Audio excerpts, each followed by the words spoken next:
Already register করে ফেলেছে যারা অডিশন দেবে।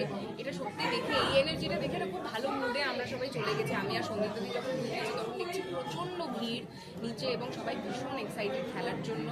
এটা ভীষণ সুন্দর একটা ভাবনা চিন্তা, নিজে একজন পুরুষ হয়ে মহিলাদের জন্য এত সুন্দর একটা ভাবনা উনি ভেবেছেন, তার জন্য আমি বাণীব্রত তাকে মানে ধন্যবাদ জানাবো, অনেক ধন্যবাদ জানাবো।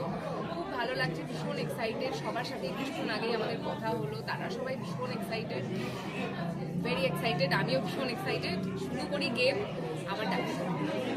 আগামী দিনের শুভেচ্ছা বাণীব্রতকে। আগামী দিনের শুভেচ্ছা অবশ্যই আমার রইল এবং আশা করি অপরাজিতা যেই শোটা এত ভালো রেসপন্স পেয়েছে যে একই বছরে আমরা সিজন মানে জানি প্রত্যেক বছর একটা শোয়ের সিজন বা একটা ওয়েব সিরিজের সিজনও বছর বছর অন্তর অন্তরে আসে, কিন্তু অপরাজিতার সিজন 1-এর রেসপন্স এত ভালো যে একই বছরে দ্বিতীয় সিজন হচ্ছে। এবং আমার বাণীব্রতার সাথে যখন কথা হয়েছিল তখন উনি আমাকে বললেন যে উনি আস্তে আস্তে কীভাবে আরও মানে পশ্চিমবঙ্গের আরও অন্য জেলায় উনি ছড়িয়ে যাবেন এই কনসেপ্টটা নিয়ে। এবং আমার মনে হয় অসংখ্য মহিলারা আসবেন এটাতে পার্টিসিপেট করতে। একটা লাইভ গেম শো, মহিলাদেরকে নিয়ে লাইভ গেম শো সত্যিই হয় না আমাদের বাংলায়। আমি ভীষণ এক্সাইটেড। আমি সত্যি এগুলো দেখেছি, ইনস্টাগ্রামে দেখেছি সাউথ ইস্ট এশিয়ান কান্ট্রিজে হতে বা চায়নাতে এরকম আমি ভীষণ ইন্টারেস্টিং গেম দেখেছি।